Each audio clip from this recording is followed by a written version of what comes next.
ពេលនេះជនជាតិ Kurd ចំនួន 10000 នាក់កំពុងតែត្រៀមខ្លួនទៅកាន់ព្រំដែនប្រទេសអ៊ីរ៉ង់ហើយសូម្បីតែអ៊ុយក្រែនក៏បានបញ្ជូនអ្នកជំនាញខាងដ្រូនទៅកាន់សហព័ន្ធអារ៉ាប់រួមដើម្បីទុកសង្សឹកនៅអ៊ីរ៉ង់ដែរកាលពីឆ្នាំ 2023 អ៊ីរ៉ង់បានបញ្ជូនដ្រូនរាប់ពាន់គ្រឿងទៅឲ្យរុស្ស៊ីដើម្បីសម្លាប់អ៊ុយក្រែនឥឡូវនេះដល់វិញអ៊ុយក្រែនសងសឹកវិញម្ដងនេះហើយគេហៅថាកម្ពុជាមានពិតបងប្អូនមនុស្សដែលសាហាវដូចជាពួកអ៊ីរ៉ង់ដែលជាជ្រុលក៏មាននៅក្នុងកម្ពុជាដែរបងប្អូនមើលតែឈ្មោះរបស់ពួកគេទៅគឺនឹងបានដឹងហើយបើសម្រាប់បងប្អូនណាដែលមិនជ្រុលនោះសូមកុំលើកដាក់ខ្លួន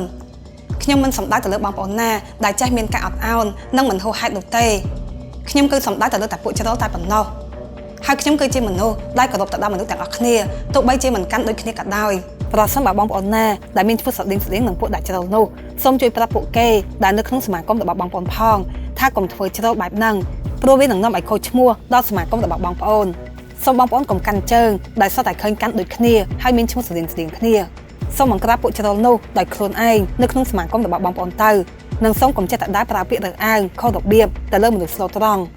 អ្នកដែលរើសអើងគឺជាពួកដែលជ្រុលនោះទៅវិញទេរើសអើងអាមេរិកកាំងរាល់ពេលរាល់ថ្ងៃលាបពណ៌គេមិនឈប់សហរដ្ឋអាមេរិកគេបានជួយកម្ពុជាយកដីពីថៃបានមកវិញនៅក្នុងឆ្នាំ 1946 សហរដ្ឋអាមេរិកបានលះបង់អាយុជីវិតកូនចៅគេអរាប់សែននាក់ដើម្បីជួយរំដោះទឹកដីខ្មែរយើងពីជប៉ុននិងថៃបានមកវិញប៉ុន្តែពួកជ្រុលទាំងនោះមិនស្គាល់អត្ថន័យពីពាក្យដឹងគុណសូម្បីតែមួយម៉ាត់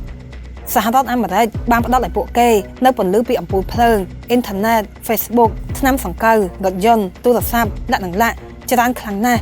ប៉ុន្តែបែរជាមិនដឹងគុណគេទេបែរជានាំគ្នាទៅលាបពណ៌គេទៅវិញសហរដ្ឋអាមេរិកបានផ្ដល់ប្រាក់រាប់ពាន់លានដុល្លារទៅដល់កម្ពុជាក្នុងរយៈពេល30ឆ្នាំប៉ុន្តែពួកជ្រុលទាំងនោះបែរជាមិនដឹងគុណគេសូម្បីតែបន្តិចបើមិនបានសងគុណទៅដល់គេវិញនោះសូមត្រឹមតែកុំលាបពណ៌គេទៅវាល្អណាស់ទៅហើយប្រសិនបើអ្នកជ្រុលចេះតែនាំគ្នាលាបពណ៌សហរដ្ឋអាមេរិកច្រើនទៅនៅក្នុងសមាគមរបស់អ្នកនោះយូរទៅសហរដ្ឋអាមេរិកគេនឹងចាប់ផ្ដើមដឹង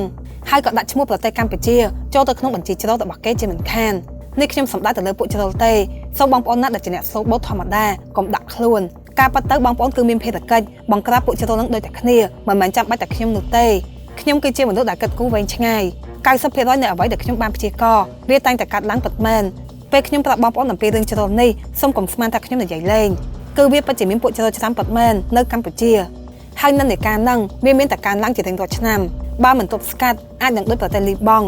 នៅប្រទេសលីបង់ពួកជ្រុលហ្នឹងក៏បានឈ្នះហើយក៏បានឡើងកាន់កាប់ប្រទេសបាត់អាវុធមួយរបស់អ៊ីរ៉ង់ដែលកំពុងតែនាំចេញវាគឺជាអាវុធមនោគមវិជ្ជារបស់អ៊ីរ៉ង់ទៅកាន់ប្រទេសផ្សេងៗវាចូលបានប្រហែលជា20ប្រទេសហើយឥឡូវនេះវាក៏កំពុងតែមាននៅក្នុងកម្ពុជាដែរសូមកូនខ្មែរទាំងអស់គ្នាមិនថាអ្នកកាន់ខាងអ្វីទេសូមកុំធ្វេសប្រហែសត្រូវតែនាំគ្នាចូលរួមបង្ក្រាប